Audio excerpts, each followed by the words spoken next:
On this special episode of No Win Scenario with Trevor and Don. I posted about how Robert Pattinson was going to be starring in a film based on one of my books. I must have gotten 2,000 replies in the first hour and a half after that. You idiot. The greatest actor of our generation is starring in a film based on your book, and you can't even spell his name. They were so mad. I haven't listened to anything you've said in the last 20 seconds. Damn it, Trevor. We had a shtick. Line. Two friends who hate each other. Rude. Talking science fiction. It has become this cultural phenomenon. Along with some special guests. I appreciate what Star Trek did to me. I would love to have this book get banned. That wasn't acting. That was real. Do you know what our YouTube channel is? Absolutely not.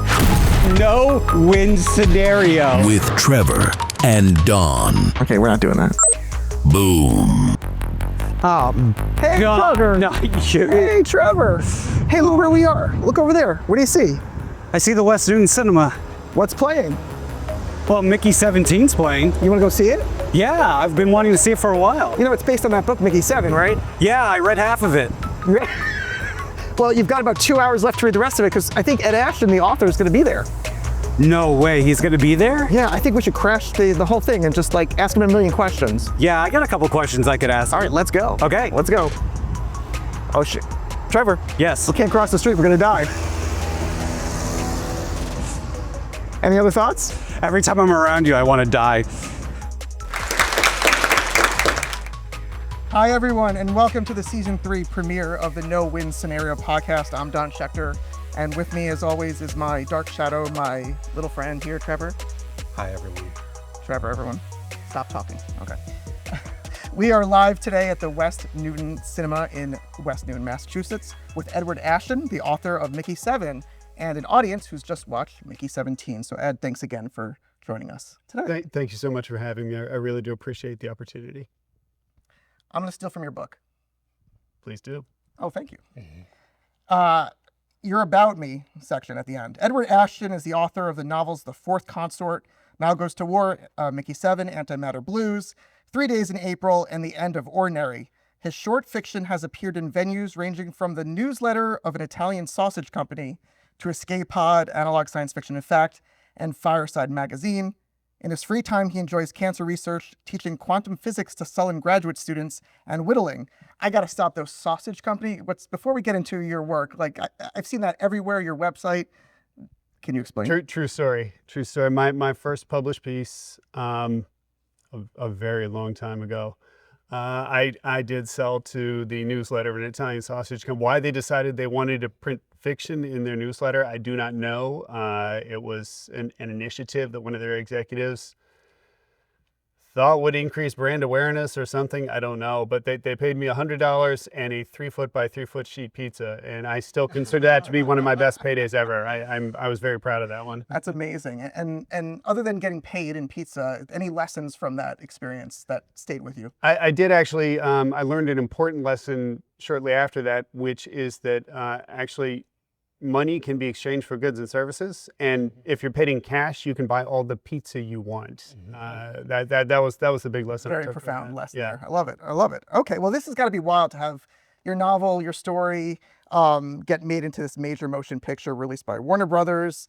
How does it feel? I know this is, you said, your 5th time seeing it in the theater since it was released. My 2nd time. I think it gets better every time. How did it feel? I mean, there's really no words to describe this experience. I've said this before, but I still cannot rule out the possibility that I'm right now in an intensive care unit with a heavy drip of morphine, and Jennifer's just getting ready to pull the plug. I appreciate you waiting until I got to see the film first. That was all I really ever asked out of this process. I mean, I don't know if you're aware of sort of how this came to be, but this novel was turned into my agent in December of 2019, just the raw PDF, unpublished, didn't have a contract, nothing. 23 days later, Warner Brothers had optioned this for film. And I cannot explain to you how much that is not how this business works. Ordinarily, you know, the book is published, it becomes a bestseller, people get excited about it, then the studio comes calling. This was completely backwards from that. I mean, the improbability of this experience is so great that I really cannot express it. So did you find out, obviously it's a great story, great book, but like what happened that made it so quickly picked up? The book scout that my agent got in touch with had worked previously with Jeremy Kleiner and Brad Pitt in their production company Plan B, who had just joined forces with Warner Brother at that time. And Plan B had previous experience with director Bong because they had done Okja together released in 2017. And you probably picked up, if you've read the book, if you've seen the film, director Bong and I share a lot of sensibilities. We really see eye to eye on a lot of things in terms of the social commentary, the dark humor, the sort of fondness for over-the-top absurdity from time to time. And apparently Jeremy, when he got a look at this, just said, this is Bong. And they'd been looking for a chance to work with director Bong again. And director Bong, as it turned out, of course, he had just come off Parasite. He had just won, 4 Oscars, and was considering what his next project would be. And he had started working on another project, which was a sort of a true crime thing. And around that time came to sort of a crisis of conscience. And after interviewing some of the people who had been involved in the actual incident that it was based on, and decided that this wasn't something he could move forward with. So he needed something else. One of the first things he said to me when I met with him was, I want to thank you. You saved me from that other project. So it was just a confluence of good fortune. Amazing. Really, again, difficult to believe. And so where were you when you found out? I was sitting at my breakfast table and I got a text, and it was from my agent. It was just a link and it said, click here. And I'm not an idiot. I've done cyber safety. I don't like, this is a phishing attack, right? Obviously, I'm not going to click that. But then it's Paul. So I clicked it, and it was a link to a Deadline article saying that Bong Joon Ho and Robert Pattinson were going to be doing this project based on Edward Ashton's novel. And my wife was sitting across the table from me, and the first thing she said was, "Oh my God, who died?" Because the blood just drained out of my face, and I had no, this is a good cardiac arrest. This is the kind that we like. So no, it was just that I literally got a text. I got to stop you right there. Did you say Pattinson or Patterson? That's story. Yeah. That's okay. Now you're trying to get me in trouble. I've already been down this road once. The audience, anyone know this story? What happened? Yeah. Really, not internet crowd. Let's maybe these. So when I saw this, I opened up my social media accounts and I posted about how Robert Pattinson was going to be starring in a film based on one of my books. And I have never been roasted the way that I was roasted for those. I mean, I must have gotten 2,000 replies in the first hour and a half after that. You idiot. The greatest actor of our generation is starring in a film based on your book, and you can't even spell his name. They were so mad. It wasn't a publicity stunt. Oh God, no. No. I was the villain of the internet for a week. No, this was awful. I will say, we've all made nice. Robert's fan clubs are all my friends now, and the head of Robert Pattinson Worldwide actually came to one of my book signings just to give me a hug. So we're all friends now, but it was a very rough introduction. Amazing. I'm so glad we covered that one. Trevor, you're doing a great job. Stop it. So what was the inspiration? What was the inspiration behind Mickey 7? Two different things. So the basic themes of the book are really based, like most of my work is based on my own sort of weird obsessions. I've always had a thing about the teletransport paradox. So the teletransport paradox is a philosophical question. It goes back to 1750, actually. It was originally posed, at least the earliest reference I could find to it, as a query to the English Royal Philosophical Society. And the question was, if one could transpose one's soul into a new vessel identical to the first, would this be the same person or a new being altogether? Which, it's amazing to me that they were thinking about this, hundreds of years ago, before any of this was remotely practical. Ray Kurzweil right now really wants to do this and thinks that it is possible. He wants to upload his brain into a computer system, and the man takes 300 pills a day to try to survive long enough. Yeah. Yeah, I mean, it's crazy. No more. So this is something that is actually potentially possible now, was not remotely then, but it's something philosophers have been chewing over ever since. And the way that I pose it in the book, which if you read the book, you probably saw this, is this: if you imagine that when you go to sleep at night, you don't just go to sleep, you die. And someone else wakes up in your bed the next morning. They have all of your memories, they look just like you, they think they're you, but they're not. You've been extinguished the night before. And the same thing will happen to that person the next night. Can you prove to me that that's not exactly what happens? And the answer is no, you can't. Your life would be no different whatsoever if that was exactly the way that the world works. And that's what the teletransport paradox is. And that is the central question of Mickey's life, because that's exactly what happens to him. He dies, and then he wakes up and he feels like himself, and he has all of his memories, and he remembers dying even. But is that the same point of view? Is it the same person behind his eyes looking out? And that's a question we can't answer. And are you drawn to this because of the philosophical questions, or because of some No, fear or trauma, scare? I'm just a weird guy. It's just because I thought this was like a Star Trek thing, where it's like transporters are the same thing, and it's only been around since the '60s, but being around for so long as a thought. That was probably where I first was introduced to it, was watching Star Trek when I was a little kid, and like it was clear to me when I was 6 years old that transporter beam was a murder machine. That was not a transportation device. I could see, like, that dude dissolved. Like, I saw him dissolve. That looked really painful. There's no way you would. And I think there's isn't there a character in Star Trek who won't get on the transporters? Just only don't use get the shell. talking about sorry. Star Trek, or we'll be here till 4 a.m. Okay, just don't do it. But yeah, that's where I first saw the idea. Good job. Great. So when you're looking in all your novels, like where do you start? Like, what do you have the inspiration and build a story around that idea? Where, I get to it. I usually start with an image, whether it's a story or a novel. I usually start. I'm a very visual person, and I think visually. The start of this novel was an image of a man broken and freezing at the bottom of a crevasse. That picture was stuck in my. This was 2015. This goes back a ways, way before the novel was anywhere near drafted. And that picture just stuck in my head for a while, and I knew this was something I wanted to write about. So I wrote maybe 500 words just of his internal monologue. I didn't know where he was. I didn't know if this was on Earth or someplace else, if it was the future or the present. I didn't know how he got to the bottom of that crevasse. And so I just sort of went, and like that kind of went okay. And I thought, he needs a friend. And so I introduced Berto, and Berto wouldn't save him. And I couldn't figure out, why won't Berto save him? What a jerk. And that's when I came up with the idea of the expendable. Berto won't save him because he's an expendable.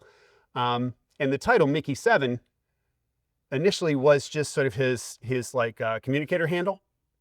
I had no concept that it was because he had been killed 7 times. That wasn't until later, until after I'd already written almost an entire short story around this. And I'm like, oh, okay, 7. He's died 7 times. That's why. So I'd like to say that I had a plan for all this, but I don't. I never do. I think all this stuff gets plotted out somewhere in my amygdala or something, or my medulla oblongata, and it just floats up to the surface at some point. But it looks to me like I'm just kind of making this up as I go. But I know that some people don't work that way. A lot of novelists don't work that way, but that's always the way I've operated. Well, so you have this vision, this image.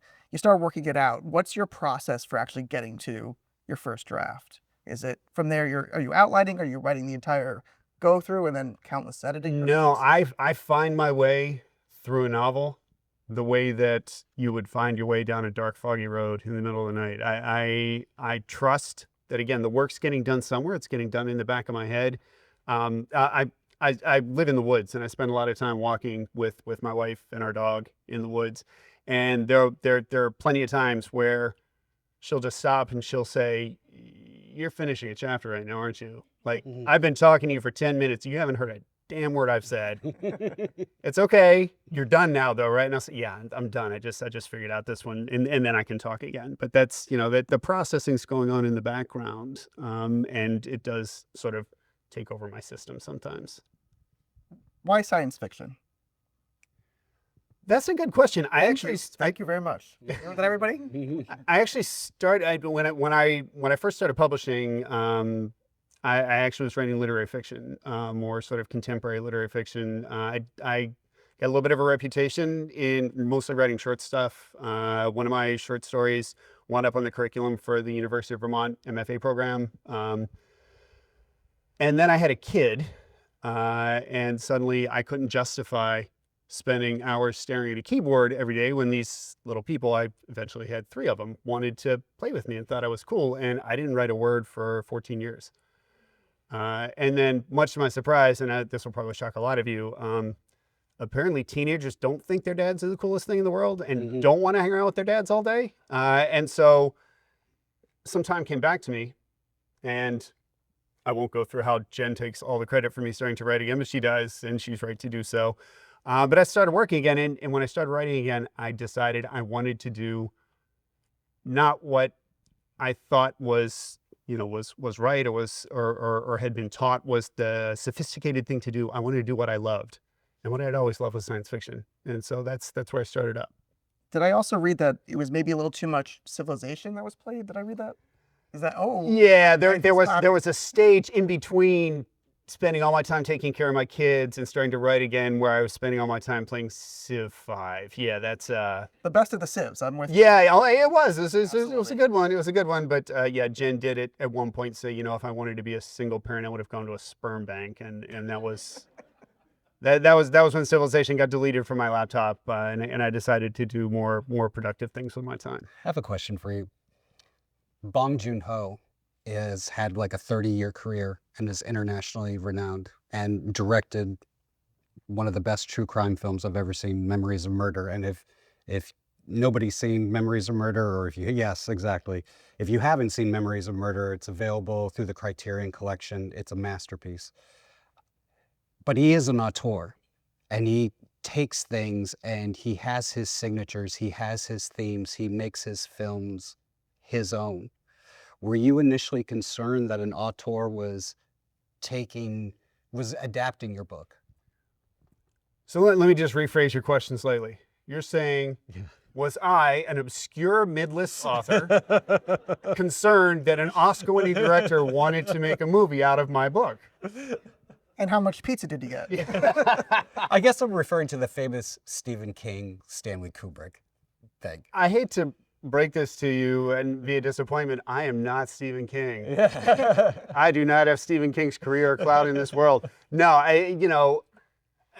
as someone in my position, to say that I'm worried about what Bong Joon Ho will do to my work I don't know if that would make me the worst person in the world, but it would put me in the bottom 10 for sure. And I don't want to be there. I mean, the book and the movie share similar themes of have and have not. And I saw right away what Bong saw in the book. Yeah, and that's, of course, that's the other side of it. I don't know enough directors to say who was the sort of director that I would have been worried that he was going to absolutely butcher my work. But I will admit to occasionally having nightmares that I would have been the man who destroyed Bong Joon Ho's career, but I was never worried that he would be the one who would destroy mine. Right. That was never a concern for me. Gotcha. Well, obviously, as a rational person, any adaptation of your book's going to go different places. It's hard to put novels into films. It's hard not to see the movie's interpretation of Marshall, right, with the red hats and the little dance, which I didn't catch the first viewing there, as a nod to a certain political group right now. How did that feel? What was going on in your head? Because the Marshall in your book is I think quite different than what we see up here. Certainly it ends differently for both. I'm just curious about sort of your reactions seeing it. I'm assuming you saw it in London for the first time, or did you see it at a time? No, London was the first time I saw it.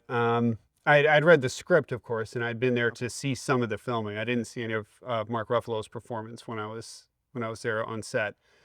Yeah, obviously the characters, several of the characters are very different. Berto, Timo, very, very different characters. I think I said Director Bong and I see eye to eye on a lot of things. One thing where we differ, I think, and this probably has something to do with literature versus film, I tend to write characters in shades of gray. I don't really believe in sort of a pure good and a pure evil character. I feel like everyone works from their own motivations. They have to have their own internal motivation, and everybody thinks they're on the right side of history. Marshall, in my book, he winds up being wrong.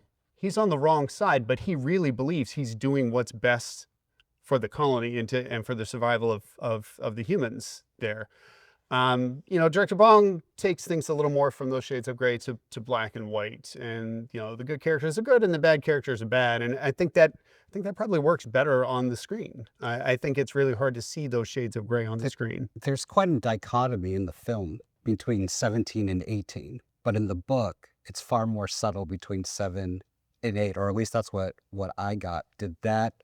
What did you think of that dichotomy being kind of more black and white, and how Pattinson handled that performance of these two extremes? So that was really a matter of different aspects of the question that Director Bong wanted to address versus what I wanted to address.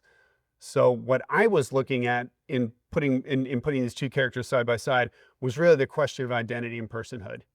And are these really the same person? And so to make that a difficult question, I had to make them very, very similar. They're different they have 6 weeks of experience that is not shared between them. And my question is, well, how much different am I than I was 6 weeks ago? How much different am I than I was 6 months ago? I mean, I am tremendously different than I was when I was 22 years old. My wife has said many times she would not have gone out with me once, let alone marry me, if she had met me when I was 22. I'm a very different person now. I feel like I am a different person than I was a year ago or 2 years ago, even, although the differences are more subtle. 6 weeks, even more subtle yet. Director Bong wasn't interested in that particular question. He wanted to look at this more of as a coming of age story. Yeah. And he saw going, and that's also part of the reason why he went to Mickey 17 instead of Mickey 7. He wanted to emphasize the transition from 17 to 18 as being from a boy to a man. And 18 is sort of a symbolic age for taking on the age of adulthood. So he was looking at a little bit different symbolic and philosophical question than I was, and I totally understand that. Right. I got to say, one of the things I love in the book, page 202, everyone just go right to that, is backstory on multiples and why it's such a huge crime in your galaxy, in your world. I would have loved to have seen that on the screen. I know that there's no way they could have had that much time to kind of go into all that backstory. Were there any sort of babies in your book, not necessarily themes, but little pieces or scenes or something that you wish that had translated up there? Yeah, I mean, the Manikova's story obviously it's a favorite of mine as well, and I would have loved to see it. But to have Manikova's story there, you would have had to have the whole sort of many worlds universe that I built in the book. And as you say, that was one of the first things Bong said to me was, I don't have time on screen to build all that. I just can't do it. I have to have them coming from Earth. So I totally understood that wasn't going to be in there. I did appreciate that he still included Manikova because he's one of my favorite characters. I appreciate, and I don't know how many of you noticed that the placards they were holding in front of him said Ashton PD on them. That was a nice little Easter egg that Director Bong dropped in there for me. So I did appreciate that. I would have liked to see a little more addressing the ship of Theseus question, which is another thing that really, really interests me and touches a little on my scientific work. But again, he didn't really get into that. Yeah, you want to tell for those who haven't maybe read the book yet, you want to explain? Yeah, sure. So the ship of Theseus is, again, this is another philosophical, this goes back to Plutarch. So this is several thousand years old. And the idea is Theseus is sailing around the world, and as he goes, bits and pieces of his ship break, and he has to replace them. He has to replace a board here, has to replace a line there. By the time he gets back years later, every single bit and piece of that ship has been replaced. And the question is this the same ship? And the interesting thing to me is that is exactly analogous to us, to our lives. And Plutarch didn't know this, but we know this now. There's not a single cell in your body right now that was part of your body 20 years ago. Not one. You are a completely new organism than you were 20 years ago. You are the ship of Theseus. You have been replaced cell by cell by cell and are a completely new thing. Are you the same person you were 20 years ago? And here's where my work comes into this. One of the things I work with is a technique called fMRI. It allows us to see what part of your brain is working at different times and doing different things. If we put you in the scanner and ask you to think about something you did yesterday or something you will do tomorrow, there's one particular part of your brain that lights up. If I ask you to imagine something I'm doing today or tomorrow, a totally different part of your brain lights up. If I ask you to remember something that you did 20 years ago, which part of your brain do you think lights up? It's the other person part. So on some level, your brain knows that wasn't you. That was a completely different organism 20 years ago. That is freaky. Speaking of which, Trevor, your turn. On No Win Scenario, we talk about science fiction, but we also talk about mental health because it's, I don't know, it's a very passionate subject of both of ours. One thing I'd like to know is mental health, especially as a creative, is it taxing? Is the creative process taxing to your mental health, or does it invigorate your mental health? Does it maybe fix things or repair things, or is it a process that really takes it out of you? It's definitely not taxing to my mental health. I think, I'm the only one in my family who's never seen a therapist, and I think maybe that's because I serve as my own therapist through my writing. If you read my entire au revoir and you match it up with times in my life, you'll see that I'm working through different traumas in my life through my writing. There was one stretch of about 3 years where my oldest kid, who was my first fan and my first reader, a really perceptive reader, really helpful to me as a critic. Every time I handed a story to them, the first thing they said was, "Which way did I die this time?" Because every single story was in some way was a father losing their child.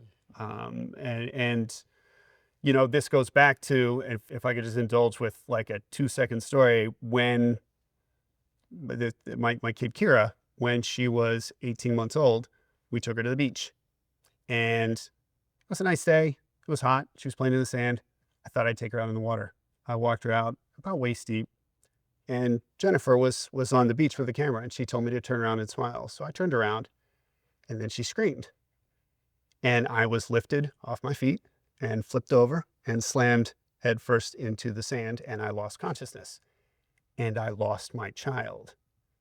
And I came to about, probably 2-3 seconds later, and I popped up out of the water, and I can feel my heart start to race right now just telling you this story. This happened 26 years ago, and it is still these things. I once hung by these 3 fingers over a 60-foot fall while I was free solo rock climbing. That moment with her on the beach was the most terrifying, far and away the most terrifying moment of my life. Wow. Now, I came up and spun around, and and I saw a fan of blonde hair on the water, and I snatched her up, and she thought it was great. She was laughing. She thought she just had the funnest ride in the world. But if she'd had a short haircut, I don't know if I would have got her. I don't know if I would have got her back. So I definitely worked through that in multiple iterations through my short stories and my novels.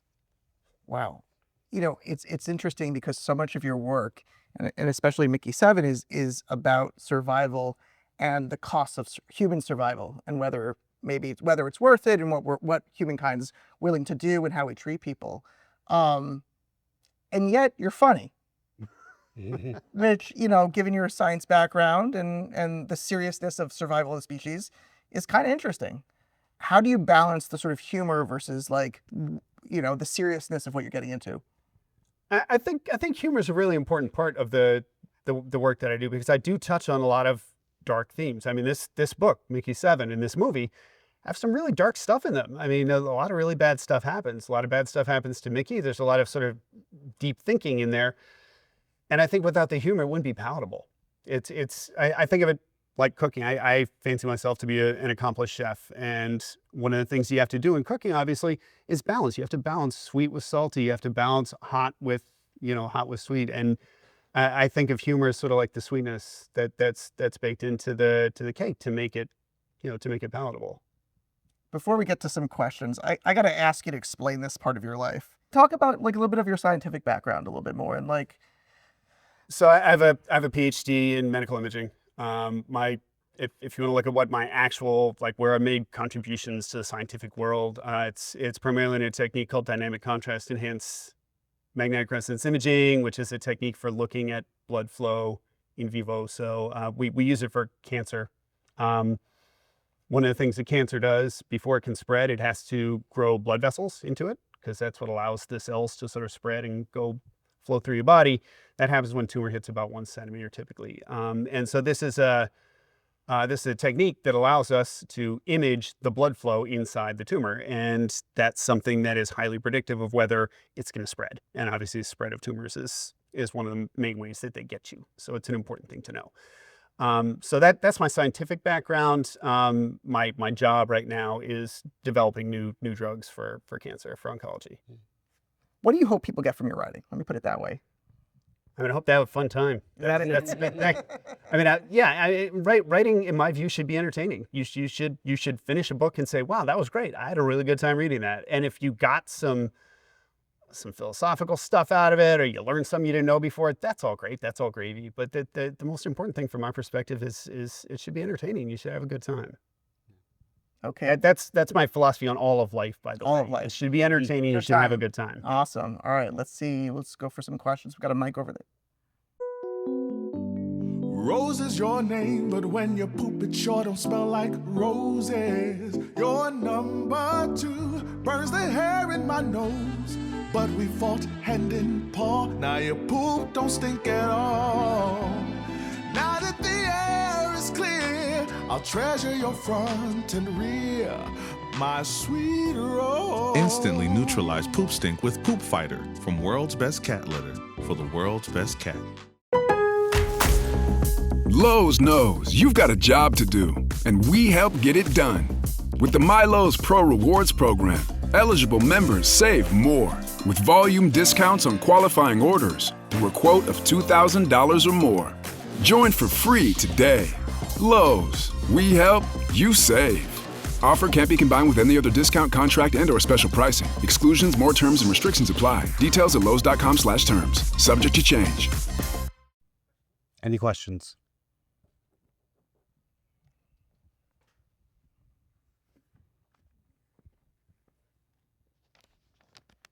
Hi, how's it going? Yep, you're good. Yeah, okay. So with the printer, it seems like it's like printing out the body and the brain. But I was curious if you see memories and consciousness as also being something reducible to physical matter, or is that more so something reducible to like information? So from a physiological standpoint, memories are stored as weightings on pathways between neurons. I mean, that's what our memories actually are. We've got these connections that form between neurons. Connections form, connections break, and some connections are strengthened, and they're strengthened by repetition. So that's, if you want to know like what is a memory is a pattern of interconnections between neurons that has been overweighted due to repetition and observation. That's a really crappy answer, though, in terms of what we experience as human beings. To me, memory is something a little more ineffable than that, a little bit more malleable. And whether that's something that could actually be extracted and stored, like Ray Kurzweil, as I said, one of the chief scientists at Google, really wants to do. He believes that if he could store all of his memories, upload them to some incredibly advanced computer system, that would be a form of immortality for him. I think that's nuts, personally. I don't believe that would be immortality. I just believe that would be a computer system that knew how to break into his bank account and steal all his stuff. But that, again, that's a philosophical question. It depends on whether you're a pure materialist, as Kurzweil appears to be, or someone who believes that there's more to us than just the material connections that make up our bodies and our brains. Anyone else? Any questions? Hey Ed, it's Bree. I had a question about how, if you base your characters off of people you know in real life, and I'm mainly just drawing a connection between Nasha and the stories you're sharing about Jen so far. Like, I feel like we get to get a bit of your wife's character and how strong she is, and Nasha is a very strong character. So just wanted to know if that was intentional. Maybe there are other characters in Mickey 17 that are inspired by people in your life. Well, if you look in the front of my book, you will see all places and characters in here are, for legal purposes, fictitious, based on no persons living or dead. That being said, yeah, I steal from everyone I meet and everyone that I know. There is a real Mickey, who was the initial inspiration for the Mickey in Mickey 7. If you look at the description of Mickey in the book and then compare it to a picture of the two of us together when we were 19 years old, you'll see some real similarities there. Obviously, I fictionalize everything and it's not really Mickey in there. Just like Nasha isn't really Jen, but yeah, I drew. There were parts, in particular in Antimatter Blues, there were parts in there where I had to ask her permission to write particular scenes or particular sort of aspects of the story because it was touching a little close on our relationship, and she was gracious enough to give me permission to do that. If I ever come that close to a real person, I will reach out to them and make sure, like Mickey was aware of what I was doing here and gave me his blessing as well, even though I said I'm going to kill you a bunch of times. So yeah, it's okay. He's good. So yes, there is some real world people who kind of sneak in here. Has he seen the movie and has he responded to his? Yeah, he flew up to Rochester to be with me for the premiere event that we did in Rochester. It was he sat up in the balcony with me and watched the film. It was a really special moment for me. Can I ask Jen a question? Oh. This is where it gets exciting, everyone. We're running a mic over. Do you read, does he show you chapters of the book as it goes? Does he wait until it's done and you get to read it? Does he give you any insights, any hints or anything? Or how do you experience his books? Well, I'm going to be very honest. I wait till they're in ARC form. Yeah. I'm not one of the beta readers. I'm an academic. I read digital stuff for my job, and I prefer to hold the book and to see what he's created when it's ready. My first two children are the ones who really are part of that process, who get chapter by chapter or section by section. And I am interested, but I do prefer to just take them as they are completed and enjoy that ride. Particularly like the Antimatter Blues. I did give my consent, but each one I've enjoyed more and more to the point of the Fourth Consort has really been a super fun read for me. So no. And do you pace back and forth while she's reading it? No, that's very bad form. Once I've handed something off to her, I go and disappear and let her do her thing. I would be far too nervous to be sort of watching over her shoulder while she was reading. Yeah. I will say, great job with the plugs of all the books. This is great. Yeah. Any other questions? I'll ask one if I may. Yeah, okay. I've read Mickey 7, enjoyed it very much. You have more in that universe, if I'm correct, that I haven't read. Did the movie change the direction of the books at all as things were being decided, like how they would be presented in the movie, or is the canon of the books completely separate from the film? No, the books and the film are two entirely separate things. There is a second novel in the series. It's called Antimatter Blues, which we were just discussing. But, to be clear, this movie was filmed in 2022, the late 2022. Antimatter Blues was written in 2020 and 2021. So the publishing cycle is so long. When you see a book come out, it was written, usually 2 years before.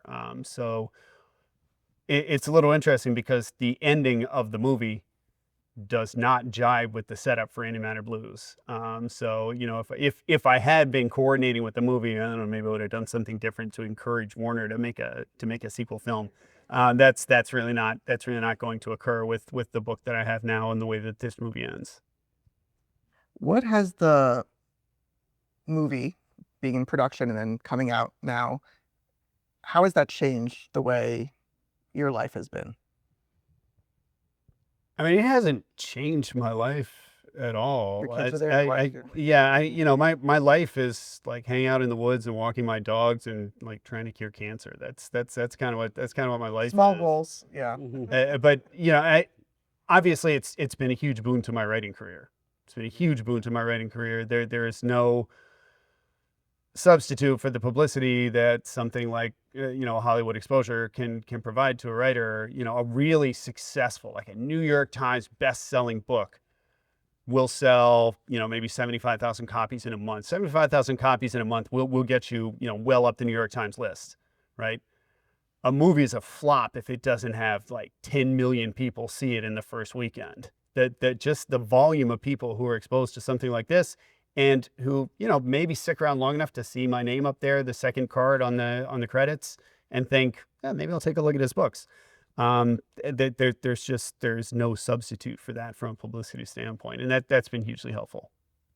Let's take it full circle. Knowing what you know now, what would you tell that young author being paid in pizza to do or do differently? I would not tell him anything at all, because everything that he did has led to where I am now. And any tweaking of that might have led me to somewhere else. And I'm really happy with where I am right now. I really like where my life is. I love the life that I have. And anything different, there are a lot of bad things that have happened in my life. Everybody has bad things that happen in their life, but everything that happens in your life leads you to the place that you are. And if you're happy where you are, it doesn't make sense to want to go back and change the things that led you there. And so I would be way too afraid of the butterfly effect. I would not go back and say a word to that person. Well, that sounds really healthy. Amazing. Oh man, I can't end on something that happy, can I? Yes, you can. Oh, I can?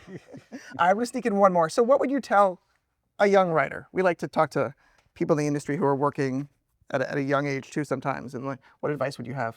I mean, as far as being a writer, the important thing is to understand that when you write, you're writing because you have something to say and you want to express yourself. One of the lectures that I give, I've got a bunch of book talks that I give. And one of them talks about the many worlds hypothesis, right? The interpretation of quantum physics, it says every time you make a decision, the universe actually splits in two. And so all possibility, if you've seen Rick and Morty, you know exactly what I'm talking about. So, it is certainly true that in like 99% of all universes, this movie never happened. And probably I never got a second publishing contract after 3 Days in April. And like, I'm just a humble syrup farmer somewhere or something like that. And the question is, if that had been the case, if I never made a nickel from my writing, would I still be writing? And the answer is yes, absolutely. I'm not one of these people who's like, oh, you shouldn't want to get paid as a writer. No, you should definitely want to get paid as a writer. But you shouldn't expect it's going to happen, because if you're planning when you're 19 years old that my career is going to be, I'm going to write novels, you are probably going to starve to death. It is a really, really tough gig. So, when you write a book, it's not like doing a job to make money. If you want to make money, go work at Starbucks. You'll make a lot more per hour. It's something that you do because you need to express yourself. And sometimes Warner Brothers will back a dump truck full of money up into your driveway, just randomly. And that is a thing that can happen. It's a thing that's very unlikely to happen. And so you probably shouldn't make it your plan. Well said. And finally, because I'm still trading Trevor, what questions should we have asked you tonight? I feel like you covered all the big ones. Oh, did I talk too much? Did I talk too much? No, you did fine. No, I don't think you missed any beats. I thought that was pretty good. I think he's saying I did pretty perfect there, Trevor, huh? Yeah. You did a great job, though. That's the only compliment you'll ever get from me ever. All right, well, thank you all for being here. Thank you, Ed. Thanks to the Western Cinema for inviting us here. Thank you so much. And everyone, feel free. Let me thank Lynn and JB and Jesse and Charles River Media and Bruce, Josh, and Mike and Jim. And everyone, please go ahead and subscribe to the No Win Scenario podcast on Apple Podcasts, Spotify, iHeartRadio, and everywhere you get your podcasts. Thank you. Good night. Thank you, Ed. Thank you so much. Thank you. Yeah, someone's going to have to edit this into something usable. You're going to have to edit it into something usable. Yeah. That's what you wore today? It's better than what you wore. Look at you. We should definitely ask him some questions for the podcast. And maybe get some career advice for you. Trust me, I need it. I need as much career advice as I can get right now. That's Trevor, everybody. In today's world, mental health is everyone's concern. If you or someone you know is in crisis, please use these resources. For U.S. listeners, call 1-800-950-6264 or text HELPLINE, all one word, HELPLINE, to 62640 or email helpline@nami.org. That's NAMI.org. For our international listeners, please visit suicidestop.com. That's SUICIDESTOP.com.